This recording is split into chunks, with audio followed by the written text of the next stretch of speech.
Materiality concept का अगर हम मतलब देखें तो इसका मतलब मटेरियल का मतलब होता है कोई चीज इंपॉर्टेंट। मटेरियल का क्या मतलब होता है? कोई चीज इंपॉर्टेंट। कहते हैं कि पहले तो ये देखें कि कौन सी चीज इंपॉर्टेंट होगी, मटेरियल होगी। हर बिजनेस के लिए मटेरियलिटी डिफरेंट होती है। हर बिजनेस के लिए मटेरियलिटी डिफरेंट होती है। वो कहता है कि अगर कोई एरर, ओमिशन, मिसस्टेटमेंट,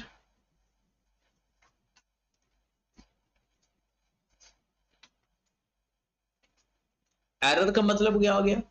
गलती। ओमिशन का मतलब होता है भूल जाना। मिस स्टेटमेंट, अच्छा, एरर का मतलब होता है गलती से गलती हुई है, मतलब प्लान्ड गलती नहीं है। प्लान्ड गलती नहीं है, हमें अनकॉन्शियसली गलती हो गई, हमें पता नहीं था कि, या हमने 100 लिखना था गलती से 1000 लिख गया या 10 लिख दिया गया, उसे बोलते हैं एरर। जो मिस स्टेटमेंट होता है ना, ये जानबूझ के गलत लिखते हैं, मिस स्टेटमेंट। अब वो कहता है कि अगर कोई एरर या ओमिशन या मिस स्टेटमेंट, मतलब कोई चीज गलत लिखी गई, गलत लिख दी या भूल गया लिखना, किसके अंदर? फाइनेंशियल स्टेटमेंट के अंदर। किसके अंदर? फाइनेंशियल स्टेटमेंट के अंदर। अब फाइनेंशियल स्टेटमेंट क्या चीज है? फाइनेंशियल स्टेटमेंट क्या चीज है? रिपोर्ट, एसओसीआई, एसओएफपी, जी जी, कैश बुक, ये सारी जो अकाउंटिंग है, एंड पे जो रिपोर्ट बनाते हैं वो फाइनेंशियल स्टेटमेंट ही तो काम है हमारा सर। कहते हैं उसमें गलती से कोई चीज लिख दी गई, गलत हमने जानबूझ के लिख दी, या कोई भूल गया, लिखना भूल गए फाइनेंशियल स्टेटमेंट के अंदर, तो उसको मटेरियल माना जाएगा। उसको मटेरियल माना जाएगा। कब मटेरियल माना जाएगा? इफ उस गलती की वजह से user of the financial statement, पता है ना अब यूजर कौन है? यूजर्स ऑफ फाइनेंशियल स्टेटमेंट, मतलब वो शेयर होल्डर है, लोन देने वाला बैंक है, हमारा कस्टमर है, हमारा सप्लायर है, ये सब लोग। कहते हैं अगर जहरी सी बात है, एक बैंक ने आपको लोन देना है, वो आपका यूजर हो गया, स्टेक होल्डर हो गया। एक कस्टमर ने आपकी चीज खरीदनी है, वो आपका स्टेक होल्डर हो गया। एक सप्लायर ने आपको चीज बेचनी है, वो स्टेक होल्डर हो गया। ये सारे आपके यूजर है फाइनेंशियल स्टेटमेंट के। अब वो फाइनेंशियल स्टेटमेंट को देखकर डिसाइड करते हैं कि इस कंपनी के साथ हमने ट्रांजैक्शन करनी है या नहीं करनी। वो कहता है कि अगर आपने जानबूझ के सेल्स ज्यादा लिख दी, जानबूझ के सेल्स ज्यादा लिख दी, वो फाइनेंशियल स्टेटमेंट बैंक के पास की, बैंक कहता है जी इसकी जो सेल्स बहुत ज्यादा है और इसका प्रॉफिट भी आ रहा है, चलो इसको बैंक लोन दे देते हैं। इसका मतलब है उस बैंक का डिसीजन किसको देखकर लिया गया? सेल को देखकर। फाइनेंशियल स्टेटमेंट में जो सेल लिखा हुआ था और वो तो गलत थी। वो कहता है वो चीज मटेरियल समझी जाएगी अगर users of the financial statement का डिसीजन, जो उसने फैसला देना है, इन्फ्लुएंस कर जाए। अब इन्फ्लुएंस का मतलब कि क्या है? ये सारी मटेरियलिटी की डेफिनेशन है एक तरह से। अब मिसाल के तौर पर आपने अपनी कंपनी की 5 करोड़ से सेल ज्यादा लिख दी, उसकी वजह से बैंक ने लोन दे दिया। अगर बैंक को पता होता कि इसकी 5 करोड़ की सेल्स नहीं है, तो क्या बैंक आपको लोन देता? ना देता। इसका मतलब है ये जो गलती आपने की है या मिस स्टेटमेंट की है, ये मटेरियल है। ऐसी ऐसी ये चीजें अगर फाइनेंशियल स्टेटमेंट में कोई एरर, ओमिशन या मिस स्टेटमेंट है, अगर उसकी वजह से डिसीजन अफेक्ट हो सकते हैं, तो उस गलती को, उस एरर को, उस ओमिशन को मटेरियल माना जाएगा। ऐसी गलती, एरर, ओमिशन जिसकी वजह से डिसीजन पे कोई फर्क ना पड़ता हो, कोई फर्क ना पड़े, तो वो गलती मटेरियल नहीं होगी। एग्जांपल देता हूं, एक कंपनी है, उसकी सेल है 10 लाख, कितनी सेल है? 10 लाख। उसको नजर आ रही, लिखी हुई है सेल फाइनेंशियल स्टेटमेंट में शुरू में ही, क्या जी रेवेन्यू 10 लाख का है। अच्छा, बात उसने इस कंपनी के साथ सेल को देकर डील करनी है या नॉन करंट एसेट को देकर डील करनी है, उसने डील करना का सोच लिया। किसी ने आकर उसके कान में कहा कि यार जो इसकी सेल्स लिखी हुई है ना, इसके अंदर ना 100 रुपए का घपला लग रहा है, मुझे लगता है 100 रुपए की सेल्स गलत है। 10 लाख में 100 रुपए की सेल्स गलत है। तो क्या वो बंदा जो डिसीजन ले रहा था वो अपना डिसीजन चेंज कर लेगा या कहेगा यार खैर है 100 रुपए, डिसीजन पे कोई फर्क नहीं पड़ेगा? 10 लाख के अंदर अगर 100 रुपए की कोई मिस स्टेटमेंट है, कोई एरर है या ओमिशन है, तो इस एरर ओमिशन को मटेरियल नहीं माना जाएगा, इसे बोलते हैं इममटेरियल। क्या बोलेंगे? क्योंकि इसकी वजह से उस बंदे का डिसीजन चेंज नहीं होगा। एक और बात बताता हूं, एक कंपनी है, उसकी टोटल सेल्स कितनी है? 150। किसी ने कहा यार इसमें 100 रुपए की सेल्स गलत लिखी हुई है। टोटल सेल्स कितनी है? 150, उसमें 100 गलत है। अब जो भी बंदा इस 150 को देकर डील करना सोच रहा होगा या डील करना चाह रहा होगा, अगर उसे पता चले कि 150 में 100 गलत है, तो क्या वो डील करेगा? हालांकि दोनों केसेस में गलती 100 रुपए की थी, दोनों केसेस में गलती 100 रुपए की थी, लेकिन इस केस में 100 रुपए इममटेरियल है, इस केस में 100 मटेरियल, इसमें इममटेरियल है, इसमें मटेरियल है। वजह मटेरियल और इममटेरियल अमाउंट को नहीं देखा जाता, मटेरियल या इममटेरियलिटी किस चीज को देखा जाता है कि अगर उस गलती एरर या ओमिशन की वजह से उस भाई साहब का डिसीजन चेंज हो जाए तो मतलब वो चीज मटेरियल है, और अगर वो चीज नहीं होता तो फिर वो इममटेरियल। अज्यूम करते हैं अब्दुल्ला भाई का ना रिश्ता आ जाता है,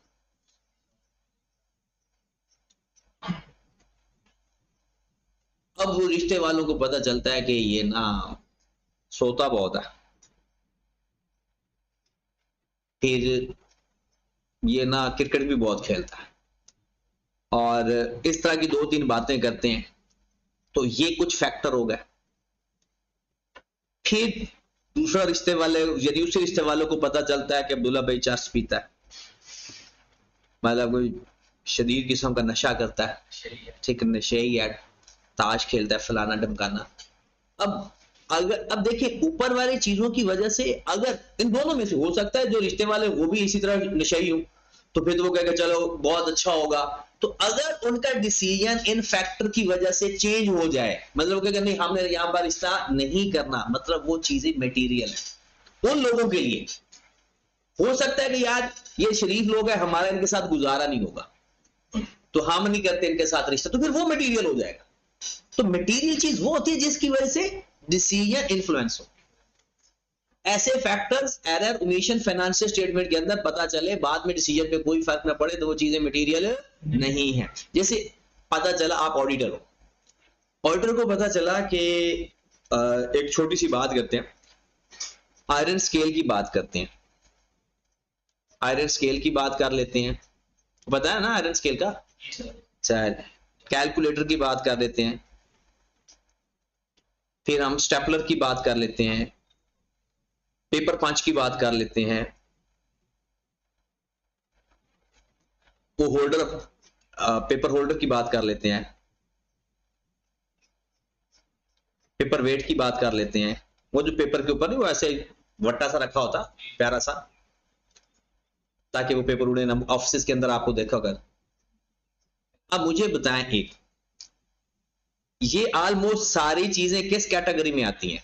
स्टेशनरी। ऐसा ही है, हम स्टेशनरी को एक्सपेंस में लिखते हैं या एसेट में लिखते हैं? एक्सपेंस में। आयरन स्केल की लाइफ 1 साल से ज्यादा हो सकती है, हो सकती है। कैलकुलेटर की लाइफ 1 साल से ज्यादा हो सकती है, स्टेपलर की लाइफ 1 साल से ज्यादा हो सकती है। ये जितनी भी चीजें मैंने लिखी हैं इनकी लाइफ 1 साल से ज्यादा हो सकती है। अब किसी ने कहा कि इन्होंने ना फाइनेंशियल स्टेटमेंट गलत बनाई हुई है कि 1 साल से ज्यादा इनकी लाइफ है, लेकिन इन्होंने एक्सपेंस में लिखा हुआ है, हालांकि अकाउंटिंग कहती है कि वो तमाम एक्सपेंडिचर जो लॉन्ग टर्म है जिनकी लाइफ मोर देन 1 ईयर है, वो कैपिटल एक्सपेंडिचर होते हैं, वो एसेट में आते हैं, वो रेवेन्यू एक्सपेंडिचर नहीं है। लेकिन इन लोगों ने कहां लिखा हुआ है? एक्सपेंसेस में लिखा हुआ। उन्होंने कहा यार ये है तो एसिड ही। सर बट ये हाँ अच्छा, आयरन स्केल के बारे में आपको कंफर्म नहीं है कि वो 1 साल से ज्यादा से कंफर्म है? पेपर वेट की बात कर रहा हूं, पेपर होल्डर की बात कर रहा हूं, पेपर की बात नहीं कर रहा। ठीक होगी बात? तो ये जितनी भी मैंने चीजें लिखी है ना, नीचे आप एक डस्टबिन भी लिख सकते हो। जो जो चीजें पेपर में आई है वो सारी मैंने लिख दी है ऑलमोस्ट जी। वो कहते हैं कि इनकी लाइफ 1 साल से ज्यादा है, फिर भी एक्सपेंस में लिखा हुआ है। तो किसी ने कहा कि इनको ऐसे लिखो, एक्सपेंस में लिखो, इनकी वैल्यू इतनी ज्यादा नहीं है कि लोग इनकी वजह से कहे कि यार इतनी बड़ी गलती कर दी है। मिसाल के तौर पर नॉन करंट एसेट के अंदर ऊपर लिखी हुई है लैंड। अब लैंड अगर जिस जगह पर हम बैठे हैं, अगर यहां पर लैंड की वैल्यू देखी जाए तो एक कनाल की कीमत तकरीबन 20-25 करोड़ है। उसके बाद अगर हम इस बिल्डिंग की स्ट्रक्चर की बात करें तो 2 करोड़ के राउंड अबाउट होगी। फिर अगर हम इसके पूरे कॉलेज के फर्नीचर की बात करेंगे तो ये भी तकरीबन कोई 40-50 लाख का फर्नीचर होगा, 40-50 लाख के एसी होंगे।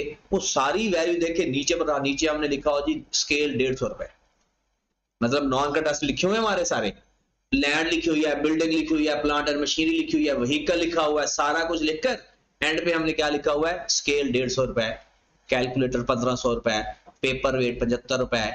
तो क्या ये वैसे ही उसकी प्रेजेंटेशन ही खराब हो जाएगी? तो ये फिर क्यों हम नॉन करंट एसेट में नहीं लिखते? क्योंकि ये अमाउंट्स जो हैं वो मटेरियल नहीं है, इनकी वजह से कोई मसला है नहीं, ये चीजें मैटर नहीं करती, तो इसलिए हम इनको कहां पर लिख देते हैं? एक्सपेंस के अंदर। अब पेपर में सवाल कैसे आता है? कहते इन चीजों के बारे में किसी एक का नाम बता देगा और कहेगा कि ये ऐसी चीजें हैं कि इनकी लाइफ 1 साल से ज्यादा होती है, लेकिन फिर भी हमने देखा है कि एक्सपेंस में लिखा हुआ है, ऐसी क्या वजह? तो हमने क्या कहना है? मटेरियलिटी कॉन्सेप्ट की वजह से, या दीज अमाउंट्स आर इमटेरियल, क्योंकि इनकी वजह से डिसीजन पे कोई फर्क। अब डस्टबिन मैक्सिमम कितने की आ जाएगी? 150 की, 200 की, 250 की। अब उसको हम नॉन करंट एसेट, हालांकि लाइफ तो 1 साल से ज्यादा हो सकती है, लेकिन क्या हम उसको नॉन करंट एसेट में लिखें? वो कहता नहीं, ये चीजें मटेरियल नहीं है, इनको लिखने की जरूरत, इससे फाइनेंशियल स्टेटमेंट की सेहत पे कोई असर। फिर वो कहते हैं जो मटेरियलिटी है ना, वो डिपेंड करती है नेचर पे and size of the item. कहते हैं वो जो चीज आप भूल गए हो लिखना, उसकी नेचर और साइज पर डिपेंड करता है। अगर छोटा बिजनेस है ना, तो उसके लिए भी छोटी वैल्यू की चीजें भी इंपॉर्टेंट है। जैसे हमने कहा था 150 में 100 की गलती है और 10 लाख में 100 की गलती है। हाँ, लेकिन दोनों केसेस में एरर क्या है? 100 का, एक में मटेरियल है और एक में इमटेरियल है। एक और एग्जांपल मैं देता हूं।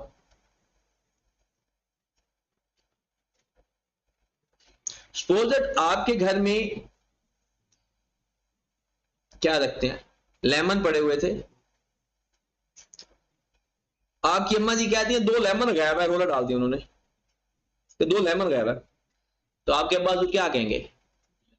2 लेमन गायब है, खैर है, तबीयत ठीक है, क्या हो गया? और अम्मा भागती कहती बाहर गाड़ी भी खड़ी। फिर अम्मा जी भागेंगे। हालांकि लेमन 2 गायब हुए थे, गाड़ी सिर्फ 1 गायब हुई है। वजह क्या है? नेचर और साइज। कभी कभी ऐसा होता है कि नेचर ऐसी होती है कि कम चीज भी मटेरियल होती है, और कभी कभी ऐसा होता है कि ज्यादा चीज भी इमटेरियल देखी जाती है। तो मटेरियलिटी का मेन क्या है? ऐसे एरर, ओमिशन या मिसस्टेटमेंट जिसकी वजह से user of the financial statement के डिसीजन इन्फ्लुएंस हो जाएं उस बेस के ऊपर, तो उसे आप कहेंगे ये मटेरियल है। और मटेरियलिटी डिपेंड करती है nature and size of the item. ठीक होगी बात? चले जी, आई कैप की वर्डिंग भी पढ़ा देता हूं। कहता है इंफॉर्मेशन इज मटेरियल। कहता है वो मालूमात मटेरियल होगी इफ ओमिटिंग, मिसस्टेटिंग या ऑब्सक्यूरिंग। ऑब्सक्यूरिंग का मतलब है, जैसे सपोज दैट कभी कभी ऐसा शायद आपके साथ भी हुआ कि आपको एक चीज के स्पेलिंग नहीं आते, तो आपने सपोज दैट लिखना था मीट, तो आपको मीट के स्पेलिंग नहीं आता, आप ऐसे कर दें कि उसे लगे कि मीट ही लिखा हुआ है, आपको ये पता नहीं था कि सपोज अक्सर मोस्टली ऐसा होता है जैसे अचीव लिखा हुआ है, अब बंदे को ये नहीं पता चलता कि आई पहले आता है या ई पहले आता है, फिर वो क्या करता है, वो ऐसे करके ना अचीव ऐसे लिख देता है कि देखने वाले को पता चले ये अचीव लिखा हुआ है। इसे कहते हैं जो इंफॉर्मेशन को थोड़ा सा गुड़मुड़ करके लिखना होता है ना, डॉक्टर की राइटिंग, मतलब जो चीज इस तरह से प्रेजेंट की जाए कि समझ ना आए, उसे कहते हैं ऑब्स्क्यूरिंग। ऑब्स्क्यूरिंग it could reasonably be expected to influence decision that primary user of the journal purpose make on the basis of financial statement। कहता है जो यूजर ने फाइनेंशियल स्टेटमेंट को देखकर डिसीजन लेना था, अगर वो डिसीजन इन्फ्लुएंस हो जाए तो वो इंफॉर्मेशन मटेरियल होगी, अगर डिसीजन इन्फ्लुएंस नहीं होता तो वो चीज मटेरियल नहीं। फॉर एग्जांपल गालिब, आगे पढ़ लेते हैं कंप्लीट, कहते हैं which provide financial information about specific reporting entity, error which too trivial to affect the user of understanding is referred to be immaterial। too trivial का मतलब क्या है, too trivial बहुत माइनर सा, an error which is too trivial to affect a user understanding is referred as immaterial। कहता है अगर कोई इमटेरियल सा मतलब छोटा सा कोई एरर है जिस पर फाइनेंशियल स्टेटमेंट के यूजर का डिसीजन इफेक्ट नहीं होता, उसे क्या बोलेंगे, इमटेरियल। अब उसने एग्जांपल दी, कहता है गालिब की फैक्ट्री है, expenses are significant expenses might be important for understanding the operation in financial statement separately, but expenses with total of less than 3000 are aggregated and presented as miscellaneous expense in one line item। कहते हैं हमें financial statement कहती है कि हर खर्चे अलग अलग लिखो, रेंट हम अलग लिखते हैं, सैलरी हम अलग लिखते हैं। अच्छा कभी आगे जाकर पढ़ोगे शायद आपने पढ़ा और लिखो मिसलेनियस एक्सपेंस या जर्नल एक्सपेंस, आगे लफ्ज मिसलेनियस एक्सपेंस भी आएगा।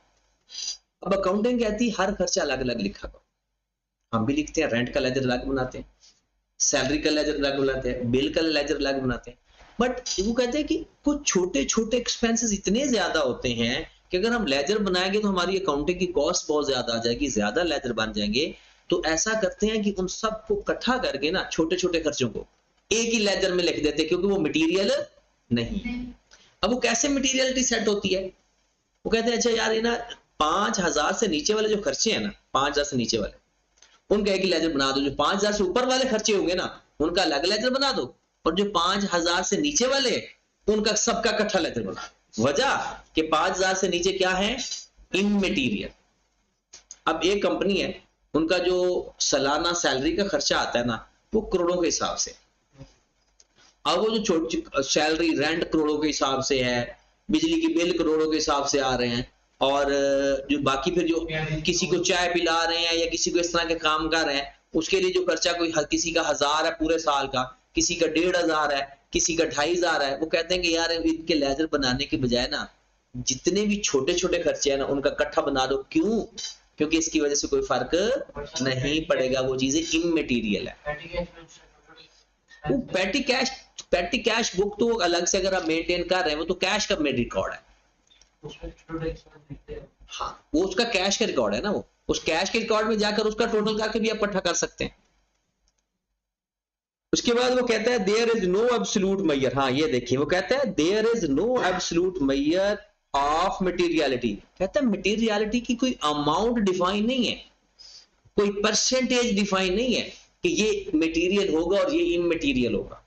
डिपेंड किस पे करता है, that can be applied to all business whether an item is material या not depend on its magnitude या nature या both। कहता है वो डिपेंड करेगा उसकी नेचर पे, उसके साइज पे या दोनों पे। जैसे अभी हमने कहा लेमन 2 गायब हुए थे तो कोई मसला नहीं हुआ था, गाड़ी 1 गायब हो जाए तो मसला होता है, वजह नेचर डिफरेंट है। तो वो कहते हैं मटेरियलिटी हर बिजनेस पर अप्लाई होती है, इसका कोई फंडामेंटल नहीं है, कोई एब्सोल्यूट मेजर नहीं है, कोई वैल्यू किसी जगह नहीं बताई हुई, बस डिपेंड करता है बिजनेस क्या है, नेचर क्या है एरर की, और उसका साइज क्या है। ठीक होगी बात। Whether an item of given size is deemed to be material depends on the context of the number in relation to other numbers. ये भला कौन सी एग्जांपल है, वो 1,00,000 और 100 रुपए वाली। कहता है मटेरियलिटी डिपेंड करेगी बाकी फाइनेंशियल स्टेटमेंट के नंबर के साथ और उस गलती के नंबर के साथ। फाइनेंशियल स्टेटमेंट में बड़ी वैल्यूज हैं, गलती छोटी सी वैल्यू की है तो इमटेरियल। फाइनेंशियल स्टेटमेंट वैल्यूज भी छोटी है तो फिर छोटी गलती भी मटेरियल होगी। ये उसने एक एग्जांपल लिख दी है, ये आप लोगों ने एक नजर पढ़नी है। ये वही एग्जांपल मैंने लिखी है। वो कहता है एक जगह पर 10 लाख का है, 10 मिलियन, 1 करोड़, और कहता है show that each has non current asset 10 million and each has the profit for rupees 100,000। Each business discovered 20,000 error. अब 10 मिलियन में 20,000 का एरर है और 1 लाख में भी 20,000 का एरर है। अब 1 लाख में जो 20,000 का एरर है ना, ये 20% बनती है उसकी अमाउंट, तो ये मटेरियल हो जाएगी।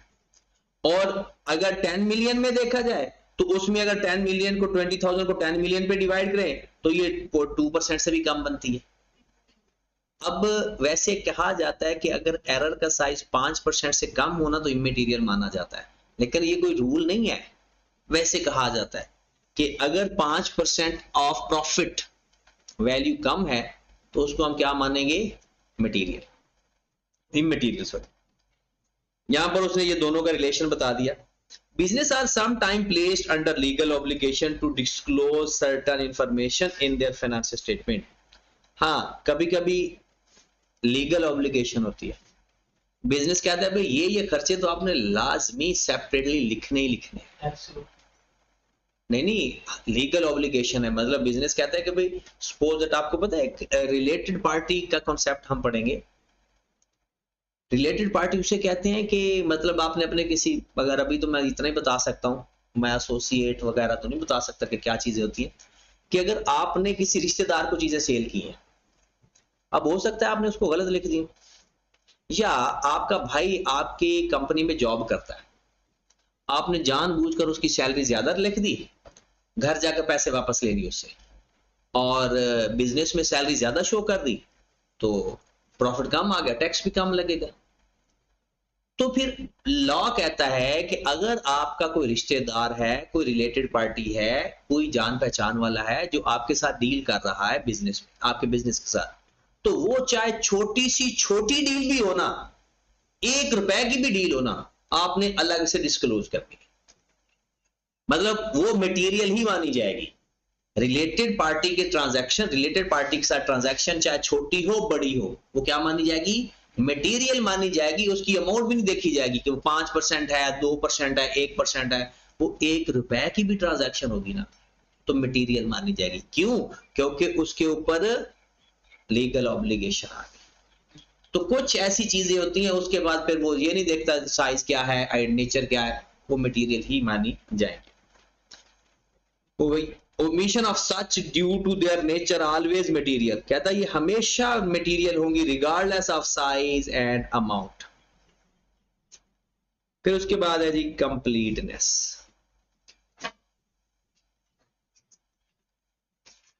कंप्लीटनेस का मतलब साफ साफ है, सारी इंफॉर्मेशन फाइनेंशियल स्टेटमेंट में कंप्लीट होनी चाहिए। कोई स्टेटमेंट में यानी कोई भी चीज मिस नहीं होनी चाहिए, ना कोई बाहर के सालों की इंफॉर्मेशन हो, ना हमारी कोई इंफॉर्मेशन मिस हो। फाइनेंशियल स्टेटमेंट के अंदर all information should be complete. Completeness refer whether all transactions occurred have been recorded. मतलब जितनी ट्रांजैक्शन हमारे साल में हुई सारी की सारी रिकॉर्डेड है, इसे बोलते हैं कंप्लीटनेस।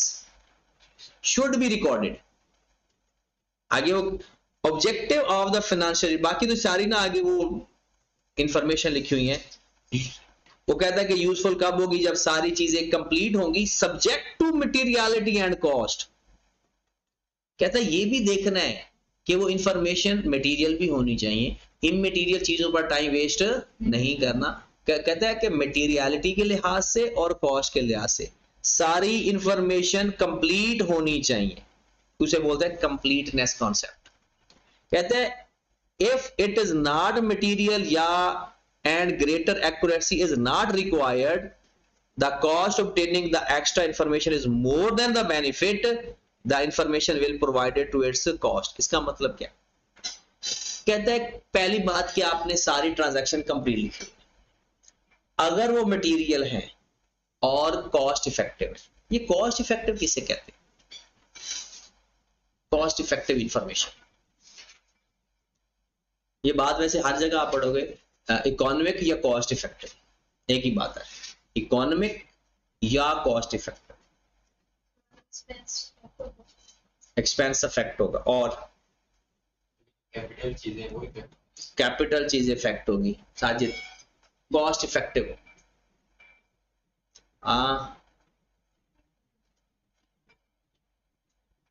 अच्छा किसी चीज की कॉस्ट को इफेक्टिव अरुणा, अच्छा एक्सपोज दैट, मैं आपको अभी पता चल जाएगा। एक भाई साहब से आपने 100 रुपया लेना, ठीक है, आपने उसको फोन किया, यार पैसे कब देंगे? कहते यार अभी ले दो। कहता है यार ऐसा है कि मैं बैठा हूँ फलां जगह पे, आकर ले ले। आपने बाइक निकाली, जाकर उससे 100 रुपया लेकर वापस आ, ठीक है, पता चला 150 का पेट्रोल आ गया। तो क्या ये चीज कॉस्ट इफेक्टिव है? मतलब आपने 100 रुपया लेना था, 150 का पेट्रोल लगाकर बैठे हो, तो ये कॉस्ट इफेक्टिव है? तो ये कॉस्ट इफेक्टिव नहीं है। कॉस्ट इफेक्टिव वो होती है कि जो इंफॉर्मेशन आपको चाहिए उसका बेनिफिट उसके ऊपर लगने वाली कॉस्ट से ज्यादा हो, उसे बोलते हैं that is a cost effective. अब आप देखिए, आपने सबने बात की, जमीन आसमान का फर्क था कॉन्सेप्ट। ये जो अकाउंटिंग है ना, इसमें एक एक लफ्ज के पीछे मतलब है, एक एक लफ्ज के पीछे। इकोनॉमिक लफ्ज, कॉस्ट इफेक्टिव, एफिशिएंसी, इफेक्टिवनेस, इन सब के मतलब है नहीं अलग, हर एक अपने अपने मतलब है। तो कॉस्ट इफेक्टिव क्या चीज होती है? वो कहते हैं इंफॉर्मेशन कॉस्ट इफेक्टिव होनी चाहिए। हमने कहा ना सारी इंफॉर्मेशन लिखो, चलो जी हम लिखते हैं, लेकिन कुछ इंफॉर्मेशन ऐसी अगर हम लिखते हैं तो उनके बेनिफिट से उनकी कॉस्ट ज्यादा हो जाती है, तो क्या हमें फिर लिखना चाहिए? मतलब हमारा नुकसान ज्यादा है, फायदा कम है, तो फिर क्या फायदा? तो क्या लिखा हुआ ये? वो कहते हैं क्या हुआ? इकोनॉमिक इफेक्टिव यही होती है, कॉस्ट इफेक्टिव कहते हैं। इकोनॉमिक इफेक्ट का मतलब है कि हमें फायदा ज्यादा हो रहा है, कॉस्ट कम लग रही है, उसे कहते हैं इकोनॉमिकल। ये ठीक है, जो चीज इकोनॉमिकल ठीक ना हो ना, इसका मतलब है तो उसके कॉस्ट ज्यादा बेनिफिट कम है, वही चीज होती है कॉस्ट इफेक्टिव या इकोनॉमिकल। कहता है cost of obtaining extra information is more than, यहां पर देखिए, cost of obtaining the extra information is more than the benefit from that information. कहते हैं वो इंफॉर्मेशन से उसका कॉस्ट ज्यादा आ जाएगी, तो फिर हम कहेंगे कि नहीं इसको भी छोड़ दो, रहने दो। आगे एग्जांपल देख लेना एक नजर। उसके बाद है मनी मेजरमेंट कॉन्सेप्ट। नहीं, जो बेनिफिट्स देखें, जिसके ऊपर लीगल ऑब्लिगेशन है ना, वो लिखना है। मैं पहले 3 बातें टोटल। पहली बात यह कहते हैं वो तमाम इंफॉर्मेशन जिसकी वजह से यूजर का डिसीजन अफेक्ट हो सकता हो, वो मटेरियल है, नंबर 1। नंबर 2, वो कहता है कि जो चीजें हमारे पास ना, जिसने लॉ ने कह दिया है ना, कानून ने कह दिया है कि ये चीजें मटेरियल हैं, इस चीज को मटेरियल कहना ही कहना है आपने, ये चीजें इंपॉर्टेंट है, आपने लिखनी है, वो भी मटेरियल होगी। फिर उसके बाद वो कहते हैं वो चीज भी सही होती है जो कॉस्ट इफेक्टिव हो। अब कॉस्ट इफेक्टिव क्या मतलब है? कि वो इंफॉर्मेशन का बेनिफिट ज्यादा हो और उसके ऊपर आने वाली कॉस्ट कम हो। वो कहता है कंप्लीटनेस का मतलब है आपने सारी मटेरियल ट्रांजैक्शन लेनी है और कॉस्ट इफेक्टिव होनी चाहिए। सारी मटेरियल ट्रांजैक्शन लाजमी रिकॉर्ड करे कंप्लीटनेस, और वो कॉस्ट इफेक्टिव भी होनी चाहिए। तो फिर आप ना उसके ऊपर फोकस नहीं करोगे।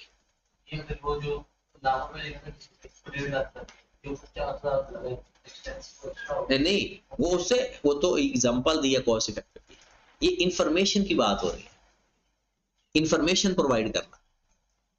वो तो एग्जांपल के तौर पर कहा था ना कॉस्ट इफेक्टिव के जहां पर नुकसान ज्यादा हो, ठीक है। तो इन्फॉर्मेशन कॉस्ट इफेक्टिव होनी चाहिए। वो इन्फॉर्मेशन जो जिसका नुकसान ज्यादा हो बिजनेस को, तो बिजनेस क्यों इन्फॉर्मेशन कलेक्ट करेगा कि जिसका उसको कोई फायदा ही नहीं है।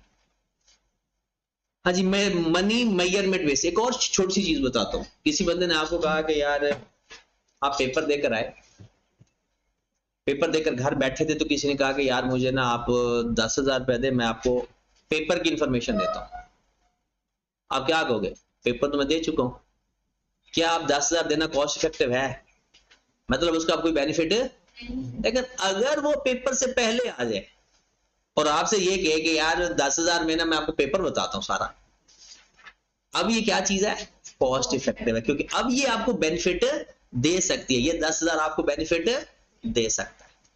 तो वो इंफॉर्मेशन आप जो कलेक्ट करते हैं, उसको रिकॉर्ड करते हैं, तो वो जरूर कलेक्ट और रिकॉर्ड करेंगे अगर वो कॉस्ट इफेक्टिव होगी। मनी मेजरमेंट कॉन्सेप्ट,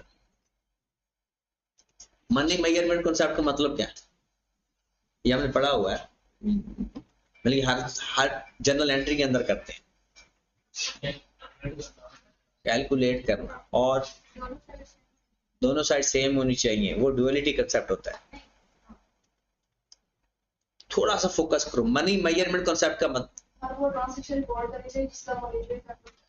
हाँ वो ट्रांजैक्शन, वो मॉनिटरी फैक्ट हो, वो बिजनेस ट्रांजैक्शन भी उसे कहते हैं। कैश बेसिस पे हो, वो तो कैश, वो कैश बेसिस वाला कैश ट्रांजैक्शन कहते हैं। और मनी मेजरमेंट कॉन्सेप्ट का मतलब है हर इंफॉर्मेशन को आपने उसकी वैल्यू पे लिखना है। मतलब आप फर्नीचर खरीद के आए, आप एंट्री पास करते हो फर्नीचर डेबिट कैश क्रेडिट, क्या आगे लिखते हो? 4 कुर्सियां 2 मेजें, क्या लिखते हो? उसकी अमाउंट लिखते हो, उसकी अमाउंट लिखते हो। आपने गाड़ी खरीद किया है, व्हीकल डेबिट कैश क्रेडिट, तो व्हीकल के सामने क्या लिखते हो? वो अमाउंट, उस व्हीकल लिखते हो, मतलब उसकी अमाउंट ही लिखते हैं ना। तो कहते हैं हर ट्रांजैक्शन को आपने किस फॉर्म में लिखना है, उसकी वैल्यू फाइंड करके लिखना है, मनी मेजर करके, उसकी मतलब उसकी वैल्यू मेजर करके। मनी मेजरमेंट कॉन्सेप्ट, उसको उसकी करेंसी में लिखना है, उसको किसी और फॉर्म में नहीं लिखना। हमने पूरी फाइनेंशियल स्टेटमेंट बनाते हैं ना, उसमें लैंड लिखते हैं, कहीं लिखा लैंड 10 मरले, बिल्डिंग 4 कमरे, क्या किस फॉर्म में लिखते हैं? उसको किस में मेजर करके लिखते हैं? Money measurement. कहते हैं सारी ट्रांजैक्शन को आपने किस में लिखना होता है? Money measurement.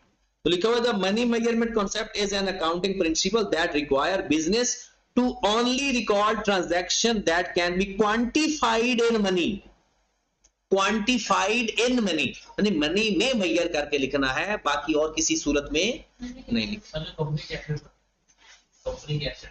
हाँ, एसेट्स के ऊपर टैक्स नहीं लगता होता, टैक्स हमेशा प्रॉफिट के ऊपर लगता होता है या वैल्यू के ऊपर। हाँ, वो होता यह है कि अब अगर आप कोई अपना एसेट इस्तेमाल कर रहे हो ना, उससे बेनिफिट आ रहा है, फिर वो उसके बेनिफिट पर टैक्स नहीं लगाते, एसेट की कैपेसिटी के ऊपर लगा देते। मतलब मैं एक छोटा सा एग्जांपल देता हूं, आपके पास एक मशीन है,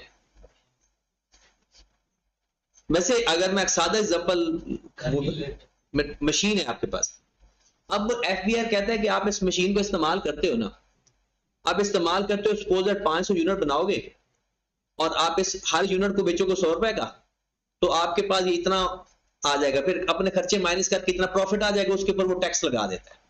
अब लोगों ने क्या कहना शुरू कर दिया, हमने तो इतना इस्तेमाल ही नहीं किया, हमें तो इतना बेनिफिट ही नहीं हुआ। तो फिर एफबीआई ने कहा चलो ठीक है, वो क्या कहते हैं, वो कहते हैं अच्छा तेरी मशीन से ना सालाना यूनिट बन कितने सकते हैं? हमने कहा जी 5 लाख। कहते हैं हम इस 5 लाख के ऊपर टैक्स लेते हैं, आप चाहे इसे कम बनाओ या ज्यादा बनाओ। वो एक कैपेसिटी मेजर कर लेते हैं, उस कैपेसिटी के ऊपर टैक्स लगा देते हैं। इसलिए फिर हम उसे कहते हैं कि एसेट के ऊपर टैक्स लगा, या बाकी प्रॉपर्टी टैक्स जैसे होते हैं। हाँ, मेन वो कहते हैं कि आप उससे जो बेनिफिट ले रहे हो ना, उससे के ऊपर टैक्स लगा रहे होते हैं, ना वो प्रॉपर्टी दे रहे होते हैं। हाँ, एक प्रॉपर्टी हमने परचेज की है, आप उसको शो करवाते हो 2 करोड़ या 1.5 करोड़ का टैक्स। इसमें पहले क्या होता है, वैसे टैक्स में आप लोग पढ़ोगे भी सही, आपको पता जो हम 2 नंबरी लगाएंगे ना, जो FBI में बैठा बंदा वो भी पाकिस्तानी है, उसको भी ये पता है। अब मिसाल के तौर पर मैं जमीन खरीदता हूं और मैंने कहा कि यार हम ऐसा करते हैं, पैसे आप मुझसे 10 लाख ले लेना, लेकिन रजिस्ट्री करते वक्त ना 5 लाख लिख देना, ताकि मुझे हमें टैक्स 5 लाख पे पड़े। हम वो चले गए, जब हमने उसको हाँ लेन देन कर लिया तो बाद में पता चला कि टैक्स तो 8 लाख रुपए के ऊपर लगा हुआ है। हमने कहा भाई हम तो 5 लाख रुपए का लेन देन किया है, आप 8 लाख रुपए। वो कहते हैं भाई इस एरिया के हिसाब से मिनिमम ये वैल्यू है, हम इससे नीचे आप चाहे इस फ्री दे दें, हम इस पे टैक्स ले। फिर वो क्या कहते हैं हायर ऑफ। इसमें एक और चीज होता है ना, मतलब मकान लोग परचेज करते हैं बिल्डिंग, रजिस्ट्री करवाते हैं प्लॉट्स, ऐसा ही है, बहुत सारे तरीके हैं। बिल्डिंग का जो टैक्स होता है वो खत्म हो जाता है। प्लॉट का लगता है। ये तो आप तो पहले ही चोर हो, जब आप CA कर लोगे तो फिर तो बहुत बड़ा टैक्स चोर बनेगा, क्योंकि CA वाला का काम ही यही है। CA वाला अगर टैक्स फॉर्म में जाता है तो उसे कहता है टैक्स डाकू, एक चीज हम इसके मतलब पावर होते हैं प्रॉपर्टी का काम करता है। तो वो ना ये जो टैक्स बचाते हैं ना सबसे ज्यादा, ये तो इनको तो आपके बाबा या कोई वकील वगैरह इनको सिर्फ 5% पता है, सिर्फ 5%। जो चार्टर्ड अकाउंटेंट है ना इसको सारा पता है। और जब ये टैक्स में आता है ना, मतलब टैक्स डिपार्टमेंट में आता है, ये सबसे बड़ा डकैत होता है, मतलब इसे टैक्स डाकू बोला जाता है। मतलब ये टैक्स ऐसे बचाता है कि आप इमेजिन करें करोड़ों का टैक्स ना, करोड़ों का टैक्स ये 1 लाख से भी नीचे ले आता है। अब मेरा एक स्टूडेंट है टैक्स का काम करता है, कहता है सर हम ये नहीं कहते कि यार आपका इतना टैक्स बनता है आप पे करो। हम उससे पूछते बताओ आप कितना पे करना चाहते हो, हम उतना टैक्स बना देंगे। आप इमेजिन करें 35 करोड़ की जगह 10 लाख टैक्स दिलवाते हैं ये, 35 करोड़। इसलिए तो बेचारे पाकिस्तान का बेड़ा गर्क है, इसमें सबसे पीछे इन टैक्स डाकुओं का हाथ है। टैक्स सिस्टम इतना कंप्लेक्स है और इसको और मजीद कंप्लेक्स करी जा रहे हैं। उसमें और भी हो रही जाहिर सी बात है जितना टैक्स कंप्लेक्स होगा ना चार्टर्ड अकाउंटेंट का फायदा है। और ये तो वकील वगैरह या ये जो ऐसे बैठे हैं ना, ये इनको तो कुछ पता ही नहीं है। ये तो कुछ चीजें ये ज्यादा भला कैसे टैक्स बचाते हैं, ज्यादा रिश्वत देके, मतलब वो पैसों का लेन देन करके। सही। बस ये बंदा रिटर्न फाइल करती है, फाइल कर सकता है, और वो भी बंदा खुद भी कर सकता है। और ये तो अब 10वीं पास बच्चे भी कर रहे हैं काम। उसके बाद है कंसिस्टेंसी कॉन्सेप्ट। कंसिस्टेंसी कॉन्सेप्ट क्या चीज है? कंसिस्टेंसी ये अभी लास्ट करते हैं, फिर अगली क्लास में बाकी करेंगे। कंसिस्टेंसी नाम ही क्या है, कंसिस्टेंट। अब मैं आपसे मतलब भी नहीं पूछूंगा, पता नहीं आप क्या क्या मतलब बता देते थे, मतलब कुछ और हो रहा होता है, आप इधर उधर चले जाते। कंसिस्टेंसी का मतलब एक तो होता है मुस्तकिल मिजाजी, ठीक है। अब वैसे ही हमने आगे जाकर पढ़ना है मजीद डिटेल में। कंसिस्टेंसी कॉन्सेप्ट कहते हैं कि आप अपनी फाइनेंशियल स्टेटमेंट बना रहे हो ना, जिस तरह की बना रहे हो, जो मेथड इस्तेमाल कर रहे हो, जो तरीके इस्तेमाल कर रहे हो, वो इस साल की इंफॉर्मेशन जैसे बनाई है ना, जैसे जैसे काम किया है, अगले साल भी वैसे काम करना है, चेंज ना कर देना। हर आए दिन चेंज ना करते रहना। अपनी फाइनेंशियल स्टेटमेंट की प्रेजेंटेशन एक जैसी रखना। अब वो उसमें बहुत सारी चीजें आती है, मेथड एक जैसे इस्तेमाल करना, एस्टिमेट एक जैसे इस्तेमाल करना, तरीका एक जैसा इस्तेमाल करना, तो ताकि पिछले साल की फाइनेंशियल स्टेटमेंट के साथ आप अपनी फाइनेंशियल स्टेटमेंट कंपेयर कर सको।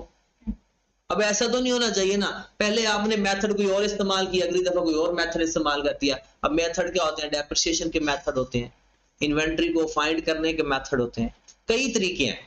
तो कहते हैं अब मिसाल के तौर पर डेप्रिसिएशन के हमारे सिलेबस में 4-5 मेथड। अब पहले साल आपने एक मेथड इस्तेमाल कर लिया, अगले साल दूसरा इस्तेमाल कर लिया, तीसरे साल तीसरा इस्तेमाल कर दिया। कहता है ऐसा नहीं, should be consistent, should be consistent.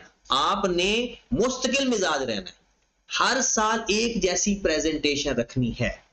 कहता है अच्छा, कहता है अगर जो मैंने सोचा वो प्रेजेंटेशन मुझे पसंद नहीं आ रही, या मेरा उसकी वजह से प्रॉफिट ज्यादा आ रहा है, तो क्या मैं फिर चेंज कर लूं? वो कहता है फिर भी चेंज करने की इजाजत नहीं। मैंने कहा चलो कभी चेंज नहीं करूंगा। कहता नहीं, ऐसा नहीं है, 2 सूरतों में चेंज कर सकता है। अगर आपको IFRS कहे, मतलब स्टैंडर्ड कहे कि ये प्रेजेंटेशन खत्म करो, ऐसी प्रेजेंटेशन दो, जैसे इसमें कई जगह पर होता है कि सपोज दैट स्टैंडर्ड की तरफ से आया कि भाई ये वाला जो पेन है ना, ये हम एक्सपेंस में लिख देते थे, हमने कहा जी ये स्टेशनरी है। रूल आ गया कि भाई जो लैपटॉप के ऊपर पेन लिखते हैं ना, उसको एक्सपेंस में नहीं लिखना, बल्कि कहां लिखना है, एसेट में लिखना है। अब वो कहता है अब आप चेंज कर सकते हो, क्योंकि अब किसने कह दिया, स्टैंडर्ड ने कह दिया। दूसरी बात कहता है एक और सूरत में भी चेंज कर सकते हो। हमने कहा वो क्या सूरत है कि अगर वो कहता है आपकी फाइनेंशियल स्टेटमेंट चेंज करने से मोर रिलायबल एंड रेलिवेंट हो जाए, more reliable and more relevant हो जाए, फिर भी चेंज कर सकते हो। ये रिलायबल और रेलिवेंट क्या होता है, ये हम अगली क्लास में थोड़ा सा डिस्कस कर लेंगे, या फिर जहां पर 10वें चैप्टर में जाएंगे वहां पर इसको डिटेल में डिस्कस कर लेंगे कि रेलिवेंट और रिलायबल किसे कहते हैं। आइडिया था रिलायबल का तो पता ही है ना, reliable information should B reliable, relevant मतलब वो जिस इंफॉर्मेशन जो हमें चाहिए ना, वो उस इंफॉर्मेशन के रेलिवेंट भी हो। मिसाल के तौर पर एक मैं इंफॉर्मेशन आपको देता हूं, सुबह आपको एक मैसेज आता है कि आपकी क्लास नहीं है, ये रेलिवेंट है इंफॉर्मेशन। आपको ऐसे ही ग्रुप में मैसेज आता है, कॉलेज के एक जनरल ग्रुप में मैसेज आता है कि कैफ में टैक्स की क्लास नहीं है। अब वो इंफॉर्मेशन PRC के बच्चों से रेलिवेंट नहीं है। तो रेलिवेंट का मतलब है जो इंफॉर्मेशन हमें चाहिए, जिस बंदे के लिए चाहिए या जिस बंदे को चाहिए, उसके लिए वो रेलिवेंट भी होनी चाहिए। कहता है आपने अपनी फाइनेंशियल स्टेटमेंट को कंसिस्टेंट रखना है। अगर आप चेंज कर सकते हो तो उसकी दो सूरतें हैं, permitted by law, sorry IFRS, या चेंज करने से financial statement become more reliable. ये है इसकी डेफिनेशन कंसिस्टेंसी की। वो कहता है once an accounting method is chosen, it should be used consistently from one period to another। पता चला, कहता है एक दफा जो आपने मेथड इस्तेमाल कर लिया, मेथड, फार्मूला, प्रेजेंटेशन, जो भी, तो अगले साल भी वही इस्तेमाल करना है। For example Adeel construction material company uses periodic weighted average. ये क्या चीज है, ये हम चैप्टर नंबर उसमें पढ़ेंगे जो मैंने आपको ईद के दौरान भेजा था, इन्वेंट्री वाला। अब मैं उसको बताता ही नहीं हूं, फिर ये उधर ही जाकर पढ़ेंगे।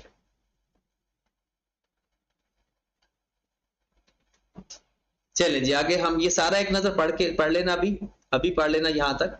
तो नेक्स्ट क्लास में हम गोइंग कंसर्न सीखेंगे, सब्सटेंस ओवर फॉर्म सीखेंगे, और रिलायबिलिटी 3, ये रेलिवेंस आ ही गया इसके अंदर ही, रेलिवेंस भी आ गया होगा, रिलायबिलिटी भी आ गया होगा, verifiable, timeline, understandability, cost effective. चलें जी यहां तक, ये आज इंशाल्लाह खत्म हो जाएगा ये।